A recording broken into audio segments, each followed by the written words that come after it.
Bang! Yeah, 7-1-3, don't step in this league, throwing rocks out the backboard. Living our dream, better dribble to the three, take the shot, here a cash draw. And we don't even care what you say, we ain't scared of the hate, get a win in this last board. Stand in the paint, better clear out the way, hit the court with the black force energy. Every single week on a killing spree, you kidding me? You talk about winning with the epitome, you better be talking with peace and we locking the key on them. Know that it's rocking with Ryan and Donte, the drip guy, we beyond the gossip, the topics we talk on a pop and we conquering the obstacles that we cross as a team. Shot from the seats, we the Rockets like Elon. It's the H-Town Run Down. Let's get started right now.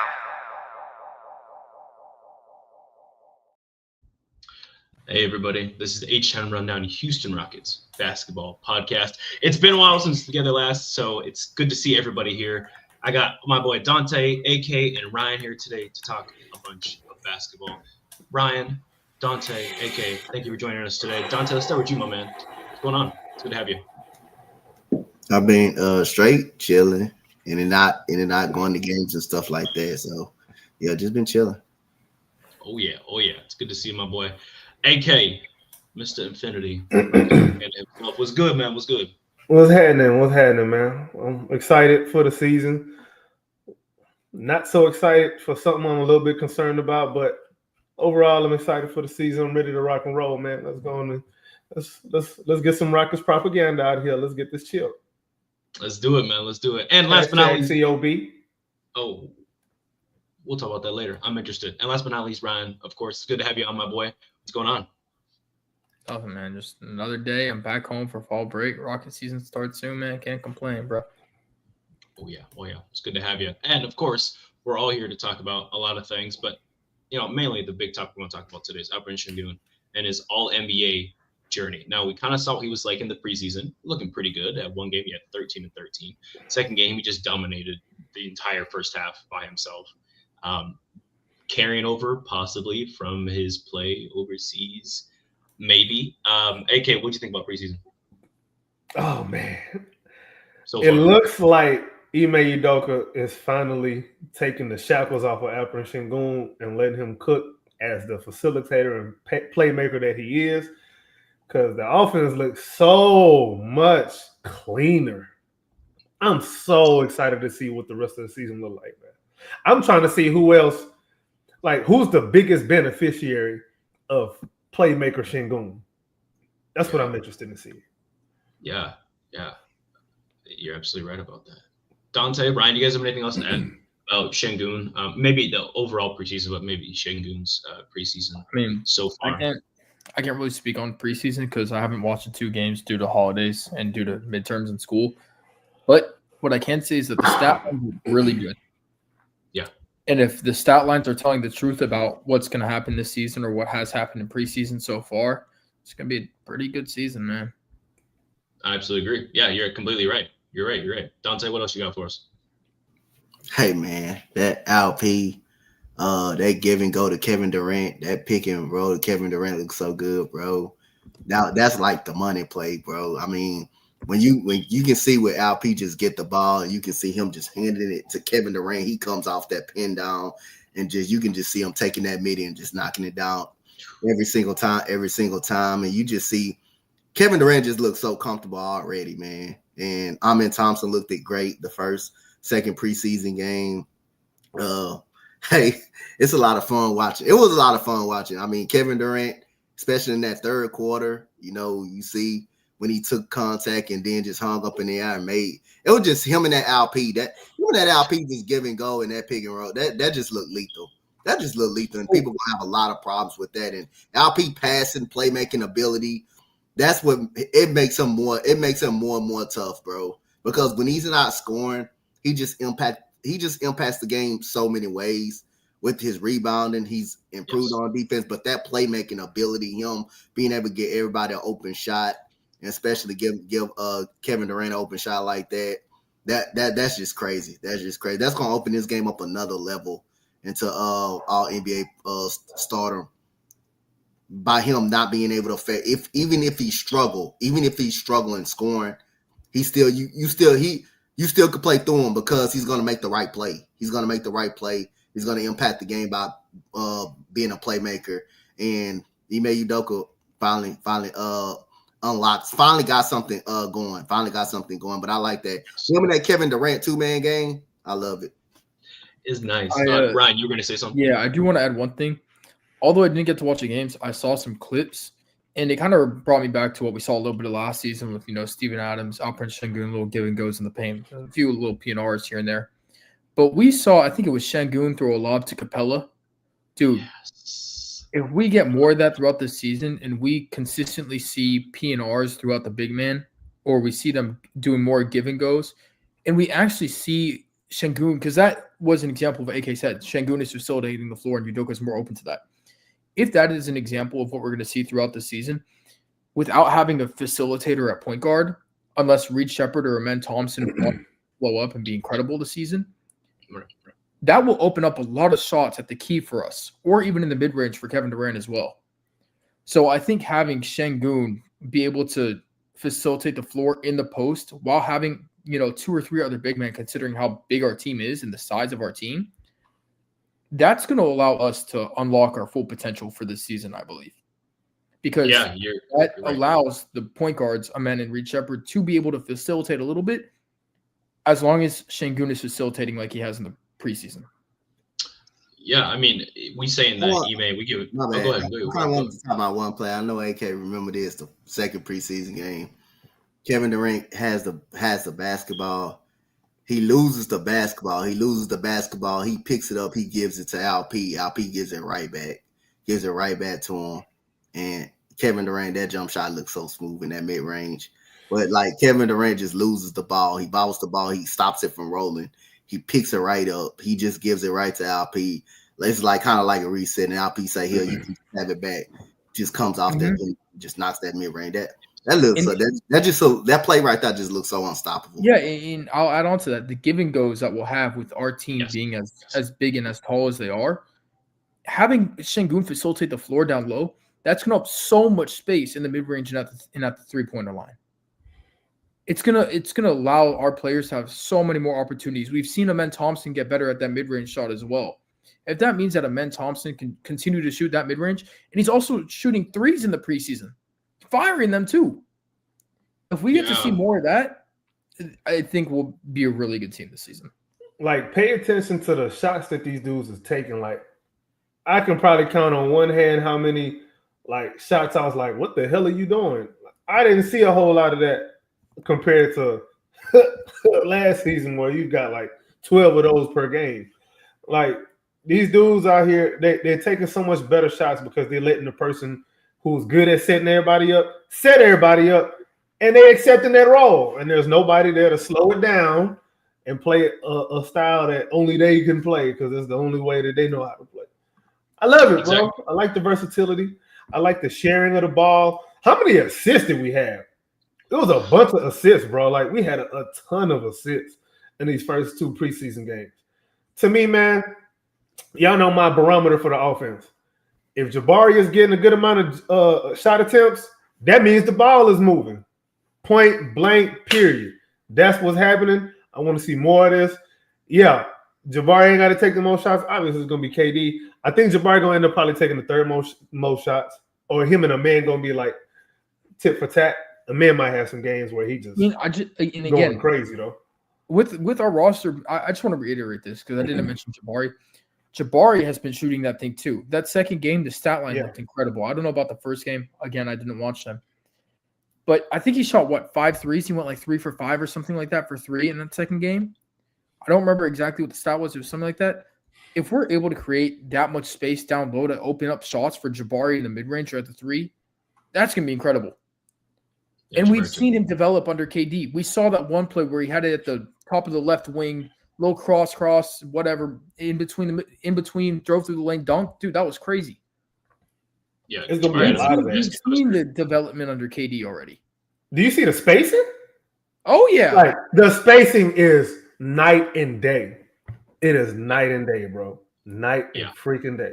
I'm so happy to see this. We had 32 assists against Utah. That's crazy. Preseason is still crazy. We have over 30 assists, or even between that 28 range. That means you're moving the ball. That means you're getting shot. Other guys are getting shots. 24 without KD, and then like you say, 32 assists. So I want to ask y'all this. Let's cook on the assist topic right quick. Last year, we was what, dead ass last in assists per game, or it was either in assists per game or in passes per game. How much do you expect that to be different this season? Well, given preseason and given how much spacing we've seen, I expect it to be, top of the line. I'm gonna say probably around middle of the pack. Middle of the pack is good for us. I'm gonna say about like 13 to 15th. I think is like 13 to 17th. If we can have middle of the pack assists with having one of the best offenses in the league and one of the best defenses, because last season, where was our offense? We were still pretty high in offense, right? I think top 10. We ended with the 12th best offense. If we can have top of the line offense and middle of the line in top of the line defense with middle of the line assists, that's incredible for us. Yeah. I mean, as long as our defense doesn't falter as much, at the end of the day, the game is putting the ball in the basket. So as long as you can do that more than them, you're gonna win, literally. So true that. By the way, less ISOs too. There's a whole hell of a lot less ISOs that I've seen. And guess what? We don't have a player anymore that needs to ISO. Sorry. Beautiful. Well, we the player. I'm not gonna. Yeah, it is what it is. Yeah. I know. Yeah. Let's not even open up that Pandora's box.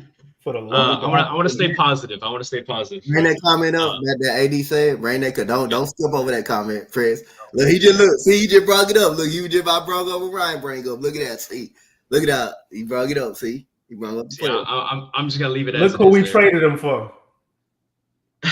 Traded a bus for KD. Don't call him a bus. No, that's what I'm saying. What I've been seeing. Matter of fact, I'm gonna pull up Well, you've been seeing is wrong.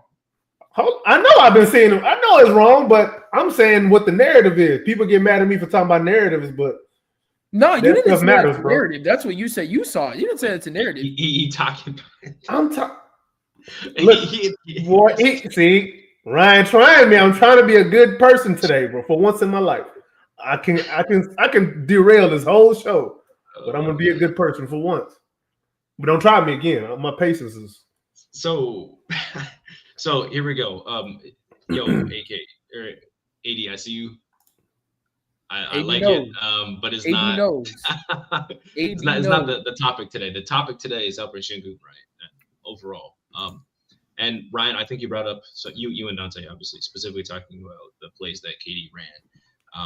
Phenomenal, right? With Sengun there, and you also mentioned Sengun being able to throw lobs to other centers, right?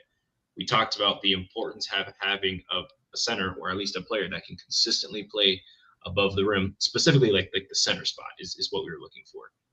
And Capella looked pretty solid these games, right? I know we kind of talked about a little bit, not necessarily specifically about Sengun, but JD Davison looks pretty nice. I hope you guys agree with me. First preseason game, he had 17 points. Next one, he didn't have as many. I think he only had 4, but he only had 3 shots, right? I'm not too worried about that. JD looking kind of nice. How do you guys feel about JD Davison? I have a question. He the best number 4 that the Rockets ever had. Ouch. Let's talk about JD and then answer your question. I'll ask you a question, Ryan. Donte, do you have anything to add about JD Davison? I mean, he's been doing his job. He's not gonna, I don't believe he's gonna earn him no minutes though. Earn him no real minutes unless someone. Not yet. Yeah, but he's doing what he's supposed to do. He's doing what he's supposed to do to try to make this roster. But if I don't think it's gonna get him meaningful 2 minutes unless someone goes down. I think, but I don't think it's get him. No. I mean, Aaron Holiday. I like you, my boy. Let's, JD Davison. Let's good. I actually like Holiday though. I actually like Holiday though. I don't. Hold on. I need to make a point. AK, you forgot about Daniel House Jr. The greatest Rockets. I'm sorry. How's you bringing up Daniel House Jr.?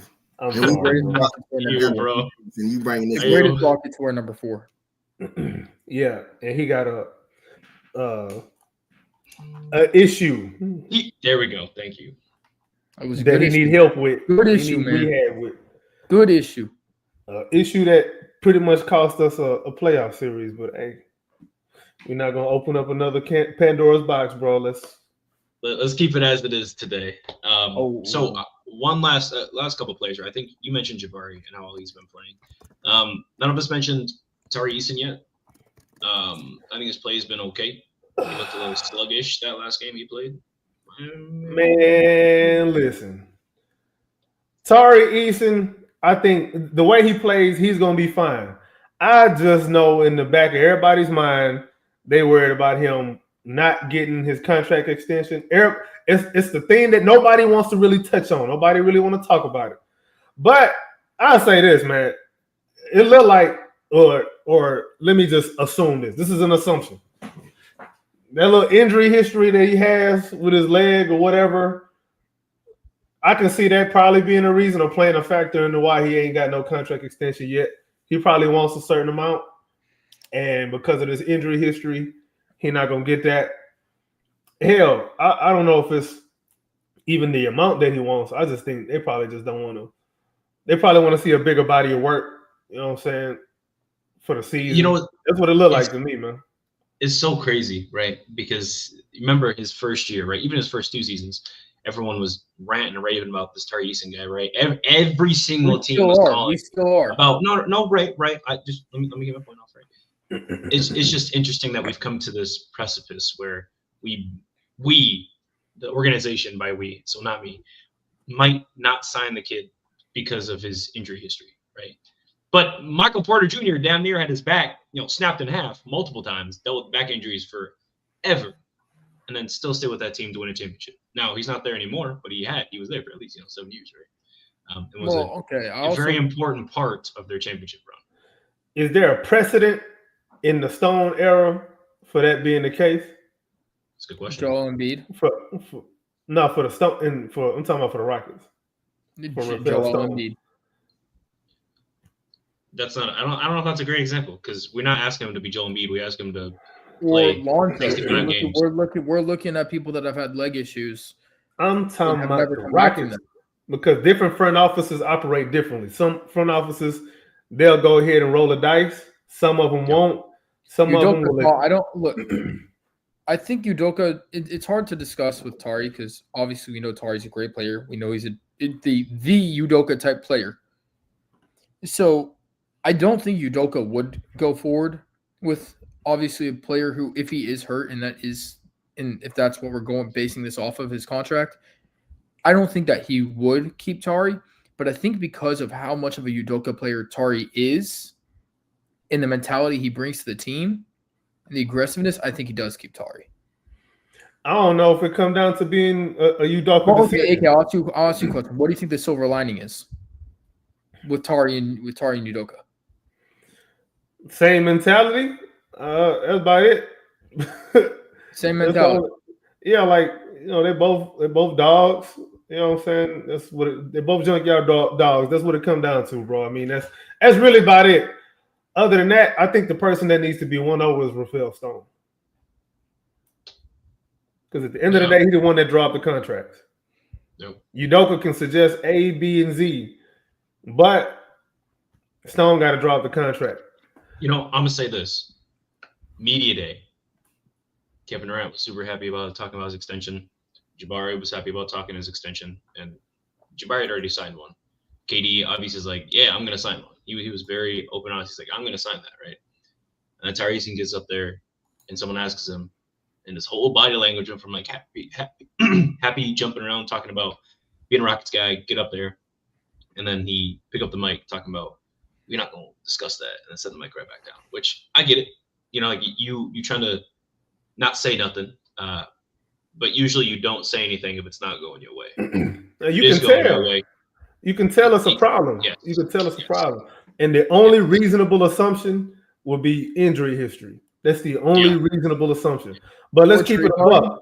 Let's keep it a buck, though. Let's keep it a buck. They dropped the ball on how they managed his leg injury in their first Udoka season. They dropped the ball. The Rockets dropped the ball on that. And now they're gonna punish him for that. That's just what it looked like. That's just what it looked like. Like when they brought him back, it was he wasn't ready to come back. It was too early. Like and you could tell too.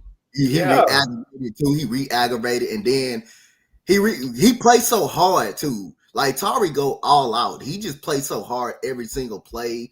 Especially he give it all on the defensive side of the ball. On the defensive side of the ball, that's gonna make some. He played so hard. He bound to aggravate some. So when they brought him back, and then he got hurt again. I believe that was in the Pacers game. He re-aggravated and he got hurt. We haven't seen him no more all season. So they definitely did mismanage his knee. And then again, he played so hard. He played hard too. He played every single play. He don't take plays off or nothing like that. So you can fault him for a lot of other things. Effort is not one of them. Definition of hard work. Let's be honest. And again, like Press said, Michael Porter damn near been playing with a broken back since college. Since college, he playing with a broken back. I think I saw somebody talking back injury. That's a back injury, and a back injury can't get you. But once something happened to that leg, bro. But I'm not gonna lie. He talked about retirement. All that anesthesia got MPJ going crazy on social media too. Yeah, but at the end of the day, he still stayed with his team. Got 2 contracts, right? No, he finished his rookie contract and got an extension, right? His extension. And then, yes, again, they ended up trading him, but they still got a championship out of him. And he was a pivotal role, right? He was at times off and on with Aaron Gordon, the 3rd or 4th most important player on that roster, consistently, right? Maybe Christian Braun had a great moment here or there, but it was very clearly Jokic, Murray, and then between Gordon and MPJ, that entire run, right? Look, AK brought up a great point about how you gonna mismanage an injury and then say, well, hey, because you're injured. What? I didn't have the tools and resources to succeed, but you mad at me for not succeeding because you chose not to give me those tools and resources, right? You made that executive decision. And yes, maybe a part of that is Tari, yes, I want to go out there, I want to play. But I mean, these dudes is like that though, or for the most part. Most they want to play because they know if they don't play, they're gonna get faulted for not playing when it comes to contract negotiations. Now look, bro ain't got his contract extension yet. Yeah, I know it may have something to do also with second apron and whatever. I get that, but let's keep it real, bro. What's the truth? Under normal circumstances, this man would have got an extension by now, bro. Tari, I'm not saying Tari Eason is you just can't live without him, but he's a culture guy. You got to have one of those guys on the team, man. Dylan is gone. Tari's supposed to be the guy to fill in that gap, that culture gap, and he's going to produce on the floor too. You know what I'm saying? So you got to treat these guys right, man, because relationships, NBA is a relationship business, man. You got bad relationships with people, other people going to hear about it, and other people not going to want to do business with you. Hey, ain't that right? Narratives matter, AD. That's why narratives matter. Reputation. You see how you decide to say narratives this time? What? Well, he's the narrative before.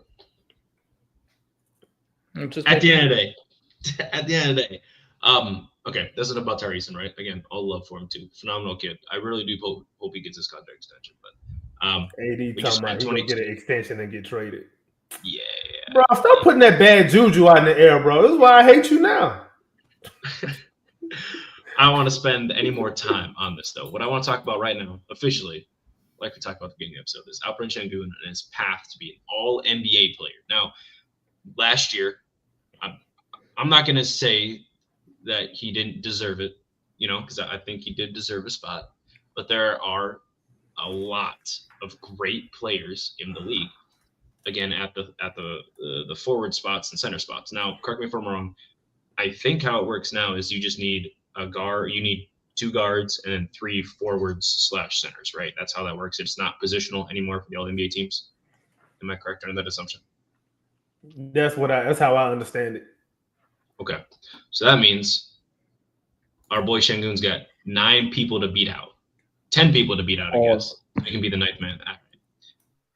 In voting, he has to win and prove all season long that he is the better player and outperform at least enough people, right? You get 9 spots. That means he's got to be at minimum a top 9 forward/center in the league.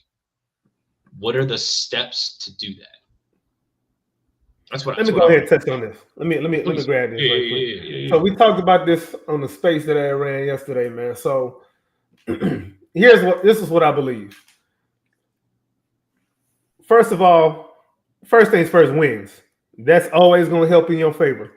If we win more games this season, especially if we win in games where guys are out. Fred is already out for the season most likely. KD may mess around and miss some time. If we end up winning 55 plus games and Alperen Sengun has played obviously the lion's share of them games. If you play more games than KD, that's going to be one feather in his cap. Another feather in his cap is if his assists go up. I don't expect his points and rebounds to do too much different, but the efficiency is going to go up and the assist is going to go up. So them the three things: wins, assists, and efficiency. If those things increase from last season, he's got a very strong case because he missed out against who? Who was the third center last year? Was it Karl Anthony Towns? Yeah, it was Cat. Yeah, he should be able to bump Cat. Conference. What are you talking about? Oh wait, All NBA, not All Star, but All NBA. Yeah. So for All NBA, I think those three things would definitely help his case. Isn't it an expectation for Sengun to play more games than KD? Yeah, it is. I'd say so. Yeah. I just want to make sure we're on the same page about that. Yeah. That's an expectation. It's an expectation for him to be more efficient too. It's an expectation for him to be more to assist more. If people are expecting him to score more, I don't really like that expectation. I don't think that's where his bread is buttered. Well, it's expectation. He's just going to play like the Turkish terror he did during the offseason. Absolutely. If he's more efficient and free throw shooting too. If his free throw shooting improves, his scoring going to go up regardless. Low-key new nickname unlocked, Turkish terror. That's fire. It's crazy. Let me before we continue on this, I want to say this, right? I'm looking at the All NBA teams, and the All NBA third team had 3 guards and 2 forwards, or like a forward and a center. So it looks positionless completely. Second team also had 3 guards: Brunson, Curry, and Edwards. So from what it looks like, is Sengun's got 15 spots altogether, which crazy. That's infinitely harder. So he got to be a top 15 player, is what we're saying. And the league is very guard heavy. Yeah.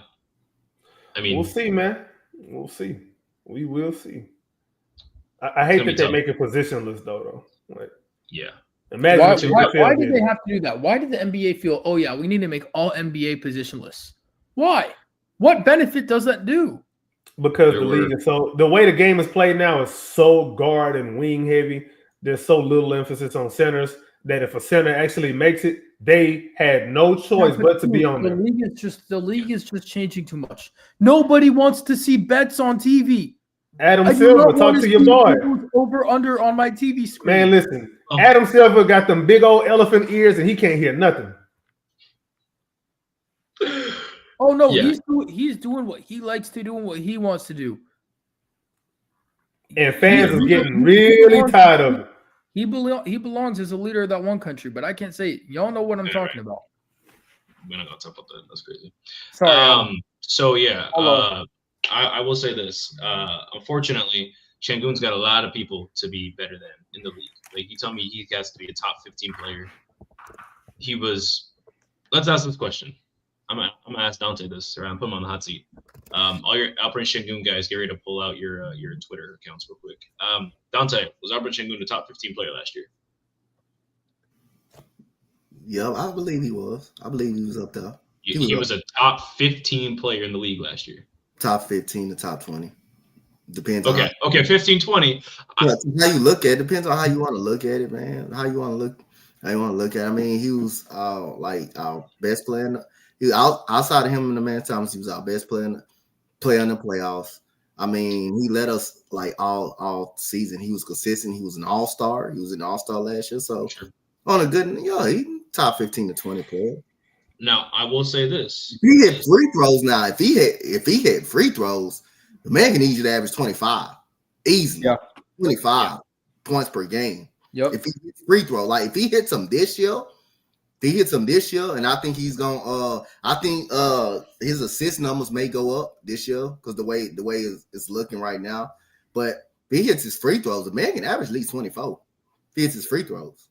And make a 3 a Yep. game. Yeah. 2 extra free throws and 1 3. Yep. That's 5 points, bro. He's 24 points. He was averaging. That's 20. a lot. That's Yeah. a lot, bro. Kevin Durant gonna give you an easy 25, 26 per game. Him giving you a 24 on free throws, just like making free throws. Much as he gonna get fouled a lot. Plus the playmaking. Yes. All right, Yeah, so I want to ask a question. 'Cause we're talking about averages quickly. What is realistic for a man this season? Whoa, we talking about Alperen Sengun, Bumboy. I know. I'm I sorry, just want to this- ask a question. No, this isn't Alperen Sengun All NBA journey. I think I I'm know sorry. where you're going. Ryan. I think I know where you're going. Thank you. I'm gonna ask y'all. Let them cook because I think I know where you're going. All right. So I got nothing. I wasn't prepared for that question, so I got nothing. It's all. Go ahead, Ryan. No, I'll ask you. How much? What do you think a man is averaging this season? What do I think? What do you think a man's going to average? Points. Man, y'all know I hate these actual stats, but let's go with it. I think it's gonna be more like around 19 points, 6 rebounds, 6 assists. The reason why. You say 18 points. Okay, somewhere around there, give or take. Or And the that, reason I say that I think the scoring is going to go up because the responsibility is going to go up from a scoring standpoint, but the rebounds and assists might hover around the same because if we're going to play a lot more double big, obviously the rebounds ain't going to be there for him to gobble up. I think the scoring goes up, and I think the scoring goes up because they're going to run through Sengun, which is going to give him Thompson more space. Yes. He's going to be part of the reason why Alperen Sengun assists go up. A lot of it is going to be people sleeping on the Ben Thompson. It's exactly what I was going to say.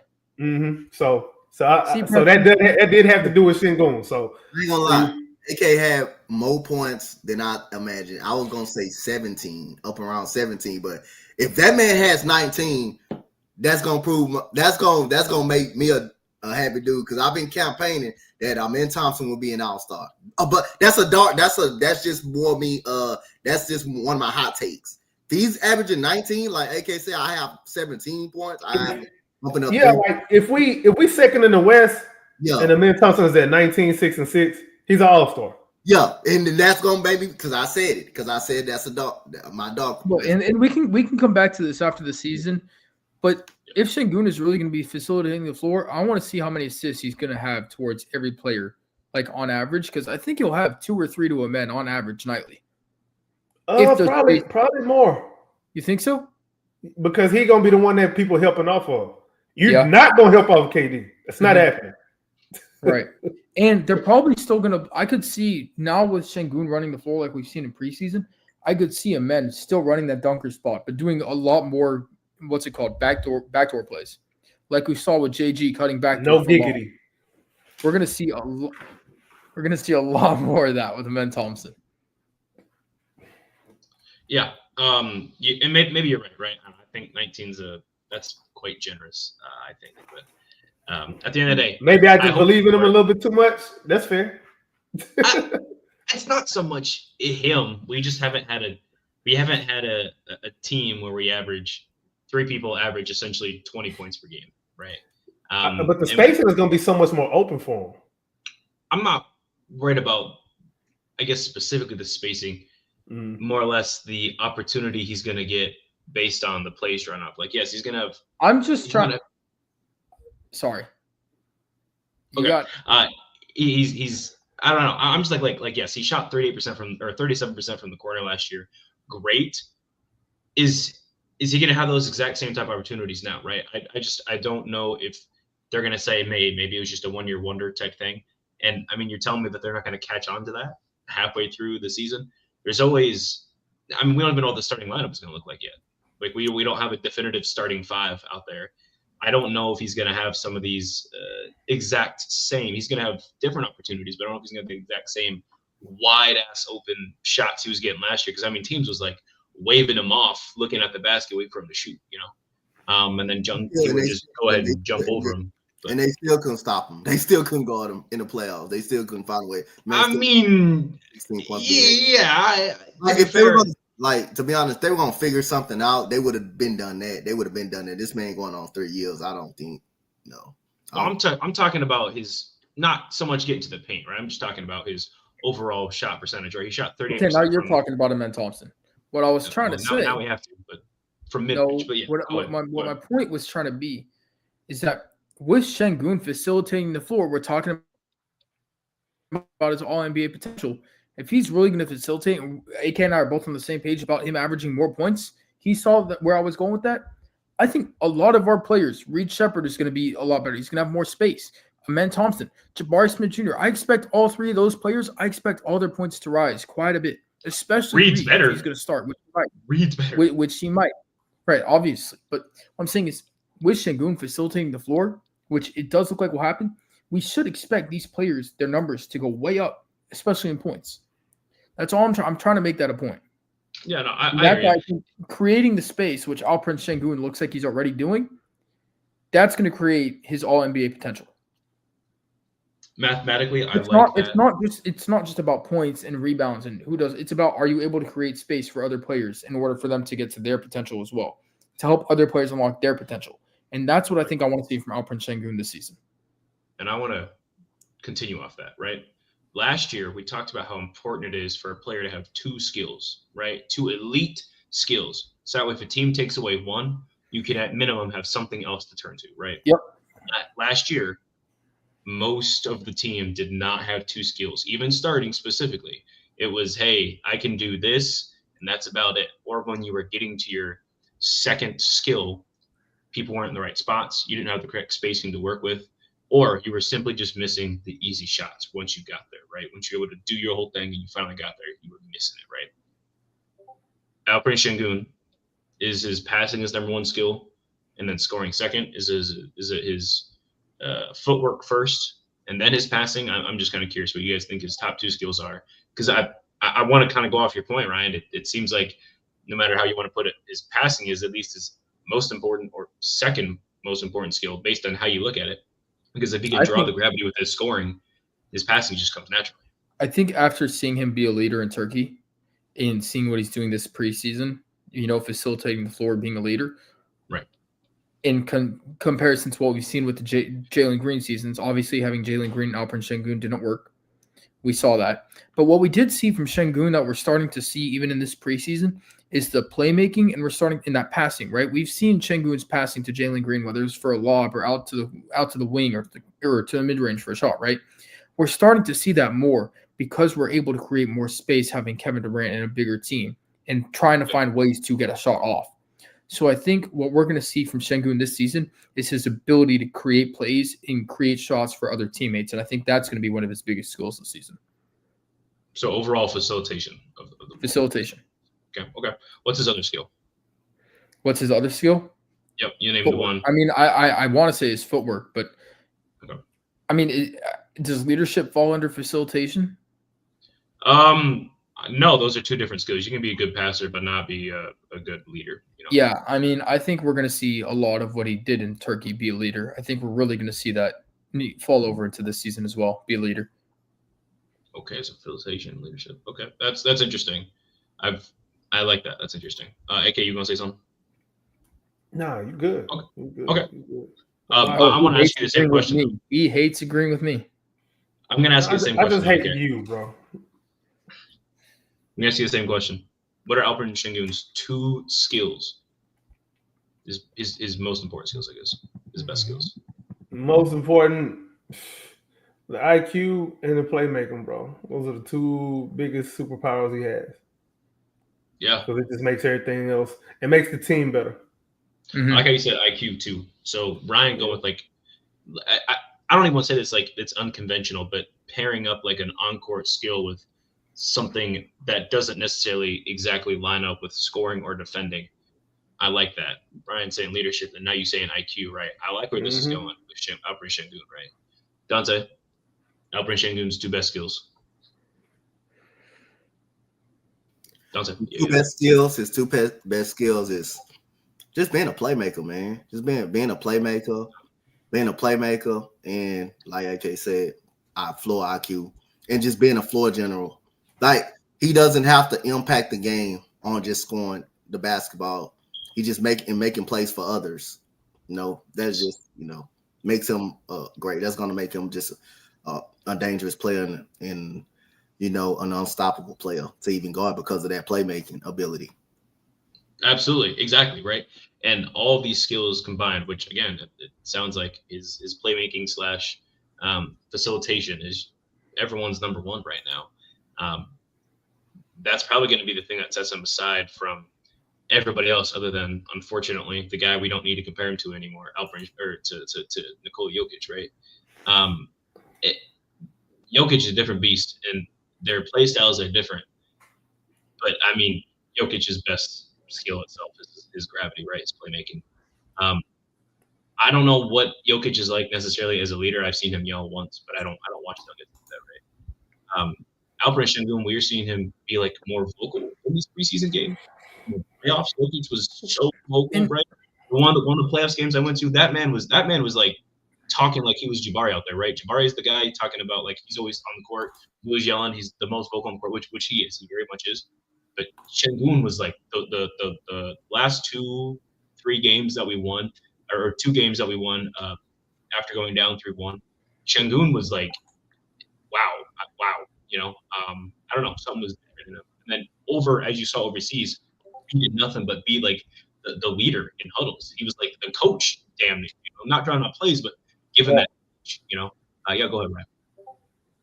Yeah, let me on to that. If I'm not mistaken, Fred VanVleet went over to Turkey before, what was it, EuroLeague? Is that the tournament? Yes. Right? We saw Alperen Sengun become more of a leader right after that. Right after Fred VanVleet went over there. We saw Sengun take Turkey to the finals. And I think now with Fred VanVleet being out as well, I think that's going to impact Sengun to be more of a leader, be more vocal. And we've seen it already. Preseason, in the EuroLeague. So here we are now, and I think that's going to be an effect of Fred VanVleet's injury. That is exactly where I was going with that. Is like, yes, Fred is like he has been that like leadership, but I think this is going to be a transfer of power, if you will, type season. If Sengun can rise to the occasion and can officially become an all-NBA guy, I mean, man, like this might be real, right? Last episode we talked about at the end of the year how we know it's going to be a true success is Sengun being around or better than Kevin Durant at the end of the year, right? Not saying that he's going to progress that much, because to me that's a pretty big skill gap, right? But if he can be all these things that we talked about consistently, and it gets him just in the conversation and more so actually on a team, we might have to have a different type of conversation on our hands. And I like it. I mean, Sengun's really that guy, right? And I mean, obviously the team, we're going all in on this Shen Hub, it looks like, from preseason. But I mean, it's preseason, right? How much can we take away from it, really? So pretty much you saying Sengun is the system now? I think so. From what it looks like, if preseason is a semblance to how we're going to play it going forward, I mean, how can you not? This is Shen Hub at maximum, the thing that we've been asking for 3 seasons, but we might get a full season of it. That's huge. That's really huge. I agree with Preston. My question is, why couldn't we get here earlier, man? It's a great question. That's the gripe that I had. We had 2 players we were going back and forth with deciding who we wanted to be that next leader. No, you can still run Shen Hub, and everybody else will eat off of that, bro. Like, it's not like you saying, oh, if you do Shen Hub, the other dude's not gonna eat. Everybody eats, bro, when he's playing in that. Well, also everybody eats when Udoka's the coach. Shout out Jay Sean Tate. Sorry, AK. Hate that communist offense, bro. Hey, it got us to the second seed. Hey, you know what? At least it worked with the Texans. Oh, it didn't. Offensive rebounds did. Hey, AK, at least it worked with the Texans, right? Shout out the Texans, man. Shout out CJ, man. Yeah, boys, at the end of the day, I think we're in agreement that Sengun has got things he's got to work on. But if he hits anywhere near what we're discussing, he's going to be a top 15 player to get on that All-NBA ballot. Yep. Is there anything you guys want to leave off of? Or leave off on? Nothing. I like it. All right. Well, this has been a beautiful episode. We ran a little bit longer than we normally do. We had to talk about Tyrese, and man, he doesn't get talked about enough, unfortunately. So let's get out of here. Donte, my boy, it's phenomenal talking Rockets ball with you as per usual. Where can we find you? Y'all can find me at Coach Donte 5 on IG. Y'all can find me at Coach Donte, the Rockets guy, right here on X. And find me Coach Donte, the Round Robin. Find me right here. H-Town Rundown with my guys. Hell yeah, Coach Steve. We good to have you, my boy. AK, where can we find you, my man? You can find me on Twitter /X at AKinfinity_VVS, YouTube, Rockets Propaganda Channel, Rockets Round Robin Channel, H-Town Rundown. And we're going to create this hashtag right now. Sign Tari Eason. Sign Tyrese. Hashtag Please, sign Tyrese. please. Yo, Mama Eason, we need you to push that out there for us. Go ahead. It's going to be a distraction, bro, if this lingers, bro. Mm-hmm. Can you imagine going into January with no extension? Yikes. Let's not do that. You got to the 20th. You got a week. Well, doesn't he have to sign this summer? Yes, No, yes. you got a week. 7 days. You got a week. Yes, You got 7 a week, days. bro. Yeah. Yeah, that's it. Let's not make this a distraction. Let's not make this a story throughout the season. Ryan, my man, it's always phenomenal talking Rockets ball with you. I appreciate him. If you guys haven't checked out the website by chance, he did a little editing and decided to revise the whole thing, and it looks beautiful. So go ahead, go check that out. Ryan, is there any place we can find you anymore, my man, other than at college? Well, you can find me here on H-Town Rundown. You can find me on the Rockets Round Robin, whenever we decide to do that. Good luck finding me anywhere else. Yeah, this man is a ghost in the wind. Shout out Ghost to Yote, man. Hey, guys, this has been the H-Town Rundown, Houston Rockets basketball podcast. It's a game. And check out the H-Town Rundown at H-Town Rundown at X as well as Instagram, YouTube. And, we're on playback, by the way. We stream the live games, so be ready for Tuesday, guys. Be ready for Tuesday. And we're going to check it out. We're going to have a good time. You can follow me. Playback with the actual game coverage coming soon. Not on YouTube, though. We don't have a license for that. But we will get a license with it when I get League Pass. All right. Anyway, follow me at drip2ps_GAWD on X as well as Instagram. Thank you guys for listening. And this is it. We'll see you guys next week, or rather tomorrow.